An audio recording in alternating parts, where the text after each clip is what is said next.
Film की शुरुआत में हमें एक आदमी दिखाया जाता है जिसका नाम सार्स था, जो एक आर्मी का कमांडर है। वो अपनी टीम के साथ एक जगह पर छुपा हुआ क्योंकि शहर में ज़ॉम्बी वायरस फैला हुआ है और उसकी आधी टीम इस वायरस की वजह से मारी गई, जबकि आधी इस वायरस से इन्फेक्टेड हो गई, यानी वो ज़ॉम्बी वायरस का शिकार बन गई है। जिस वजह से सार्स काफी गुस्से और परेशानी में था। वो इस सब का जिम्मेदार अपने एक सिपाही को समझ रहा था। अपना गुस्सा निकालने के लिए वो उस सिपाही को मारने ही वाला था कि तभी उसका दूसरा ज़ॉम्बी सिपाही आ जाता है, जो उस सिपाही के चेहरे पर बुरी तरह काट कर नोच कर खा जाता है। इसीलिए सार्स को अब मजबूरन शूट करके उसे मारना ही पड़ता है, जिसके बाद वो अपनी टीम के साथ यहाँ से चला जाता है। रास्ते में इन्हें एक बस मिली। ये जब उसके अंदर गए तो वहाँ कुछ लोग बैठे हुए थे। सार्स उनके पास जाकर सारे पैसे देने को कहता है, लेकिन वो लोग पैसे देने से साफ साफ मना कर देते हैं। इसलिए सार्स उन पर गन तान देता है। वो लोग डर गए तो मजबूरन उन्हें पैसे देने पड़ते हैं। यहाँ से सीन शिफ्ट होकर आता है एक आइलैंड पर। हम एक बड़े आदमी पैट्रिक को देखते हैं, जो एक ज़ॉम्बी शूटर था। वो अपनी टीम के साथ ज़ॉम्बीज़ को चुन चुन कर शूट कर करके मार रहा था। उसका मानना था कि जो मर गए हैं उन्हें पूरी तरह से खत्म कर देना चाहिए, यानी ये ज़ॉम्बी जो मरने के बाद जिंदा होकर दोबारा ज़ॉम्बी बन जाते हैं, इनको जीने का कोई हक नहीं है। पैट्रिक यहाँ से अपनी बेटी के पास गया, जिसे अपने डैड का काम बिल्कुल पसंद नहीं था, क्योंकि वो नहीं चाहती थी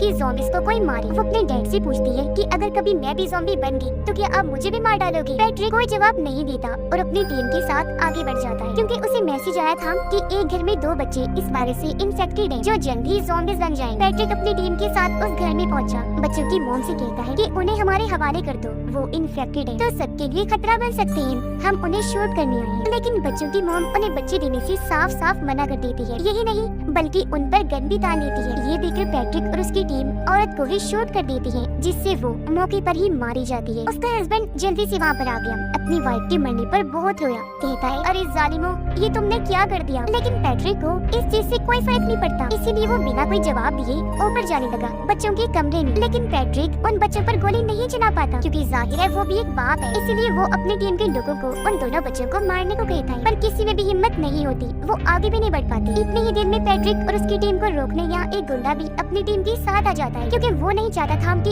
इस आइलैंड पर कोई भी किसी भी ज़ॉम्बी को मारे। इसीलिए वो पैट्रिक और उसकी टीम को इन बच्चों को मारने से भी मना करता है और साथ ही यहाँ से जाने को कहता है। धमकाने लगा कि ये काम छोड़ दो वरना अच्छा नहीं होगा। लेकिन जब पैट्रिक गुंडे की बात नहीं मानता तो वो पैट्रिक समेत उसकी पूरी टीम को मारने का फैसला करता है। इससे पहले ऐसा करता, यहाँ पैट्रिक की बेटी आ गई। कहती है कि ये मेरे डैड है, इन्हें मत मारो, अगर सजा ही देनी है तो इस आइलैंड से कहीं दूर भेज दो। इसीलिए पैट्रिक और उसकी टीम को इस आइलैंड को छोड़कर जाना ही पड़ता है। उधर सार्स की टीम रात के वक्त ज़ॉम्बीज़ की फनी मजाकिया वीडियो देख रही थी और तभी यहाँ पर सार्स जाकर अपनी टीम से बात करने लगता है। इतने ही देर में इन्हें जंगल से कुछ लोगों की आवाजें आने लगती हैं। इसीलिए सार्स अपनी टीम को अलर्ट होने का कहता है और ये लोग गन्स लेकर उस तरफ जाने लगते हैं जहाँ कुछ लोग बैठे हुए थे। उन्हें ज़ॉम्बी समझकर सार्स उन्हें शूट करने ही वाला था कि तभी वो सरेंडर कर लेते हैं, यानी खुद को उनके हवाले कर देती है। कहने लगे कि हम ज़ॉम्बीज़ नहीं है और यहाँ तो बस पार्टी करने आए थे, प्लीज हमें मत मारो। सार्स को उन पर शक हुआ, इसलिए वो थोड़ा आगे जाकर चेक करता है, जहाँ उसे ज़ॉम्बीज़ के कटे हुए सर लकड़ियों पर लटके हुए दिखते हैं। वो सभी सरों को शूट कर देता है। फिर उन लोगों को आकर कहने लगा,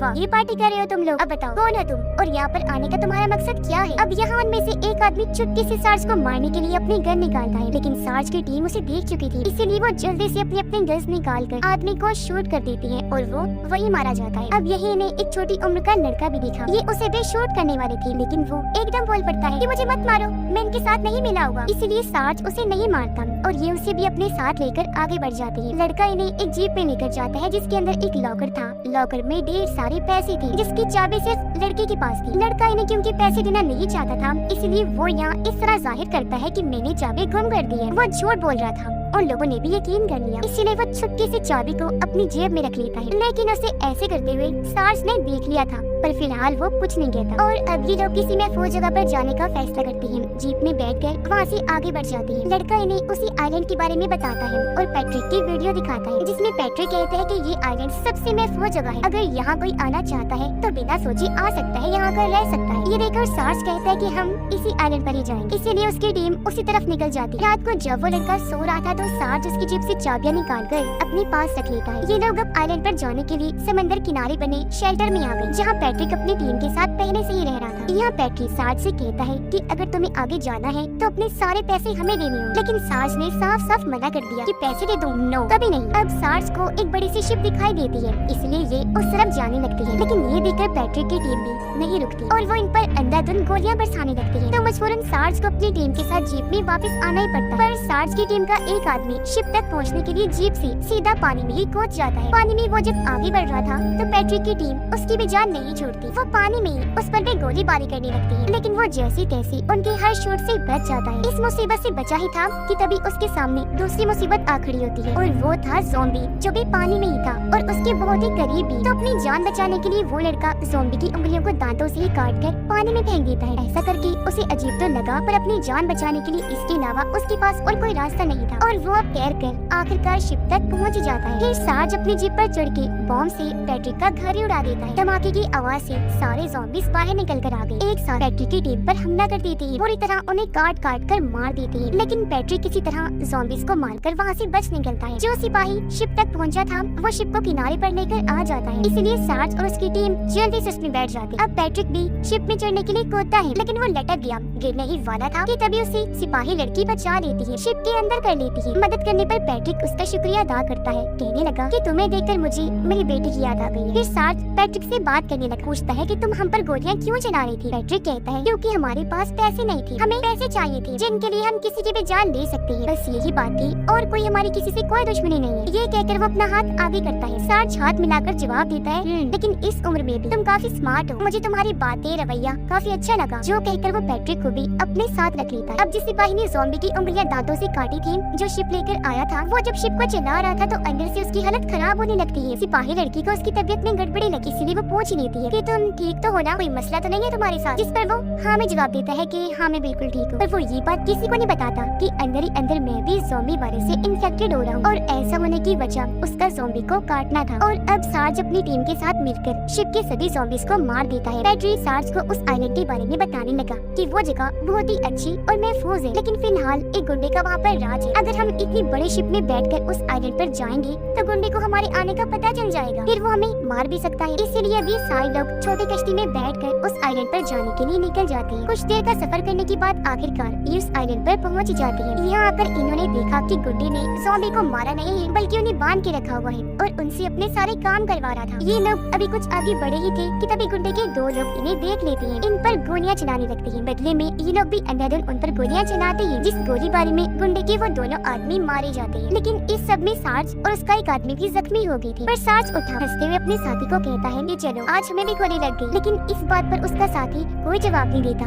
क्योंकि वो तो मौके पर ही अपना दम तोड़ चुका था। उसकी मौत पर सार्ज बहुत दुखी हुआ, पूरी तरह टूट जाता है, कहने लगा अरे यार तुम मुझे इस तरह अकेले नहीं छोड़ के जा सकती, आंखें खोलो। ये बोलकर वो जोरों से रोने लगता है। तभी पैट्रिक मरे हुए सिपाही इन्हीं सार्ज के साथी पर गन से गोलियां चलाने लगता है। ये देखकर सार्ज को उस पर बहुत गुस्सा आया, वो उसे मारकर जमीन पर गिरा देता है और खुद ऊपर आकर बैठ जाता है। तभी यहाँ घोड़े पर बैठी पैट्रिक की बेटी आई, जो भी अब पूरी तरह ज़ॉम्बी बन गई थी। वो घोड़ा सवारी कर रही थी, इसीलिए वहाँ से निकल जाती है। अपनी बेटी की ऐसी हालत देखकर, यानी उसे ज़ॉम्बी बना देखकर पैट्रिक अंदर से काफी दुखी हो जाता है। वो सार्ज को भी बता देता है कि ये मेरी बेटी है। सार्ज को भी उसके लिए बुरा लगा, इसीलिए वो पैट्रिक को उठाकर फिर से खड़ा कर देता है। पैट्रिक जिसे काफी गुस्सा आ गया था, वो सार्ज से कहता है कि मैं अब गुंडे को नहीं छोड़ूंगा, उसकी जान लेकर ही रहूंगा, क्योंकि मेरी बेटी की ज़ॉम्बी बनने की वजह सिर्फ और सिर्फ वही है। क्योंकि अगर वो मुझे सभी ज़ॉम्बीज़ को मारने देता तो एक भी ज़ॉम्बी जिंदा न बचता और आज मेरी बेटी भी ज़ॉम्बी न बनती। मैं अब उसे किसी सूरत नहीं छोड़ूंगा। फिर कहने लगा कि मैं उसे बस मारने जाने ही वाला हूँ। गुंडा जो कि अपने घर में बैठा हुआ, तभी उसके पास एक आदमी आकर बताता है कि ज़ॉम्बीज़ कुछ भी नहीं खा रही, क्योंकि उन्हें इंसानों को खाना है। ये सुनकर गुंडा उस आदमी के साथ अपनी पोल्ट्री फार्म में गया, जहाँ उसने सभी जानवरों को रखा हुआ था। वो ज़ॉम्बीज़ को पिग खाने को देता है, लेकिन हैरत ज़ॉम्बीज़ वो भी नहीं खा रही थी। ये देखकर गुंडे को काफी गुस्सा आ गया, इसलिए वो शूट करके इन ज़ॉम्बीज़ को ही मार देता है। फिर अपने आदमी को कहता है कि जाओ और पैट्रिक की ज़ॉम्बी बेटी को लेकर आओ, हमें उस पर कुछ टेस्ट वगैरह करने हैं। सार्ज अपनी टीम के साथ जब एक घर में था तो इन्हें पता चला कि वो सिपाही जो ज़ॉम्बी बन रहा था वो अचानक से गायब हो गया है। इसीलिए वो सिपाही लड़की उसे ढूंढने गई। जंगल में कुछ दूरी पर वो उसे मिल भी जाता है, जो धीरे धीरे ज़ॉम्बी बन रहा था। सिपाही लड़की उसके पास गई, जिसे वो यहाँ से जाने का कहता है, क्योंकि वो गन से खुद को शूट करके अपनी जान लेने वाला था। लड़की कहती है कि तुम खुद अपनी जान मत लो, ऐसे तुम्हें गुनाह मिलेगा, क्योंकि ये चीज बहुत गलत होती है। ऐसा करते हैं मैं ही तुम्हें मार देती हूँ, जिसके लिए वो मान गया और अब लड़की ना चाहते हुए भी शूट करके उसकी जान ले ही लेती है। ऐसा करने से हालांकि उसे काफी दुख भी हुआ, आंखों में आंसू आ जाते हैं, लेकिन तभी यहाँ गुंडे के लोग भी आ गए जो सिपाही लड़की को देख चुके थे, इसलिए वो उसे पकड़कर अपने साथ ले जाते हैं। सार्ज को क्योंकि गोली लगी थी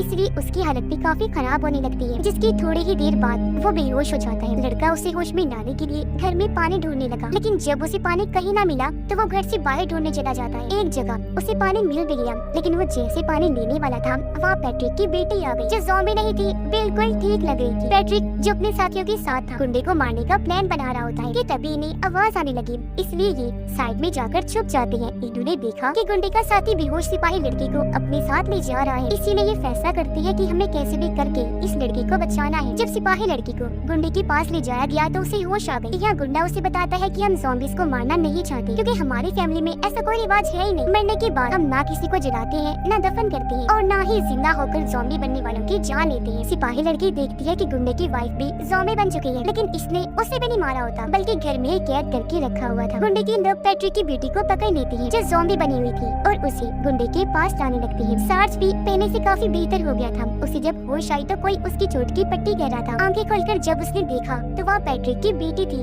जो ज़ॉम्बी नहीं थी, बिल्कुल ठीक इंसान ही थी। उसे देख सार्ज को काफी हैरत हुई। वो पूछता है तुम तो ज़ॉम्बी बन गई थी ना? जिस पर वो कहती है कि जो आप मुझे समझ रहे हो मैं वो नहीं हूँ, मैं जेनेट हूँ, उसकी जुड़वा बहन, पैट्रिक की दूसरी बेटी। फिर वो बताने लगी कि क्योंकि मेरे डैड ज़ॉम्बीज़ को मारते हैं इसलिए मैं उन्हें पसंद नहीं करती। इस पर सार्ज उसे कहता है कि ये तुम ठीक नहीं कर रही, अपने डैड को गलत समझ रही हो, वो बहुत ही अच्छे आदमी है, ज़ॉम्बीज़ को भी इसलिए मारते हैं ताकि वो बाद में किसी के लिए खतरा न बन जाए। इतनी ही देर में यहाँ पैट्रिक भी अपने साथियों के साथ आ जाता है। सार्ज को बताता है कि तुम्हारे सिपाही साथी को गुंडे के लोग अपने साथ उठाकर ले गए हैं और अब हमें कैसे भी करके उसे बचाना चाहिए। फिर वो अपनी बेटी जेनेट को कहते हैं कि तुमने हमेशा मुझे गलत समझा बेटा, उस दिन अगर मैं ज़ॉम्बीज़ को मार देता तो आज तुम्हारी बहन सही होती, यानी इंसान ही होती, ज़ॉम्बी में ना बदलती। मैं तुमसे और तुम्हारी बहन दोनों से बहुत प्यार करता हूँ, लेकिन अफसोस है आज तक तुम मुझे समझ ही नहीं पाई। ये कहकर वो सिपाही लड़की को बचाने के लिए निकल जाते हैं। उनके साथ जेनेट भी जाने लगी, लेकिन पैट्रिक उसे अपने साथ आने से मना कर देते हैं क्योंकि जेनेट की जान को भी खतरा हो सकता था। और अब ये लोग वहाँ जैसे ही पहुँचे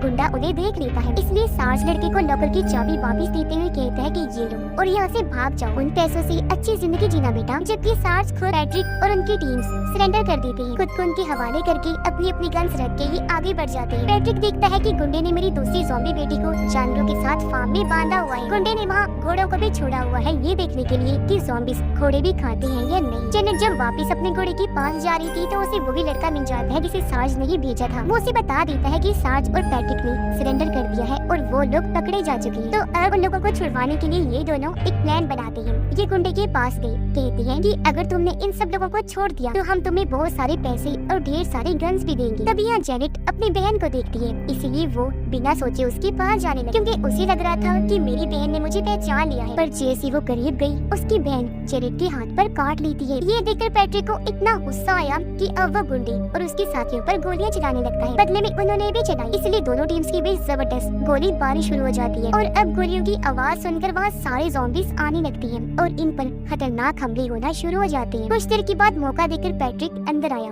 वो गुंडे को कहता है अच्छा ठीक है, मैं तुम्हें नहीं मारता, लेकिन बस मुझे कुछ वक्त अपनी बेटी के साथ गुजारना है क्योंकि काटने की वजह से जल्द जेनेट भी ज़ॉम्बी बनने वाली थी। और अब जब पैट्रिक जेनेट के पास जाने लगता है तो पीछे से गुंडा उस पर गोली चला देता है, जिस वजह से वो नीचे गिर गया। पर जख्मी हालत में भी पैट्रिक एक गोली गुंडे को मार ही देता है। तभी जेनेट की ज़ॉम्बी बहन घोड़े को खाने लगती है। उसे ऐसा करते हुए देखकर जेनेट सार्ज को बताने जाती है कि ज़ॉम्बीज़ घोड़ों को खा सकते हैं, लेकिन तभी पीछे से पैट्रिक जेनेट को गोली मार देता है क्योंकि वो नहीं चाहता था कि मेरी ये बेटी भी ज़ॉम्बी बन जाए। जबकि सार्ज वो सारे पैसे लेकर अपनी टीम के साथ इस आइलैंड से निकल जाता है और आइलैंड पर पैट्रिक और गुंडा भी ज़ॉम्बी बन जाते हैं। और इसी के साथ ही इस फिल्म की कहानी भी यहीं पर खत्म हो जाती है।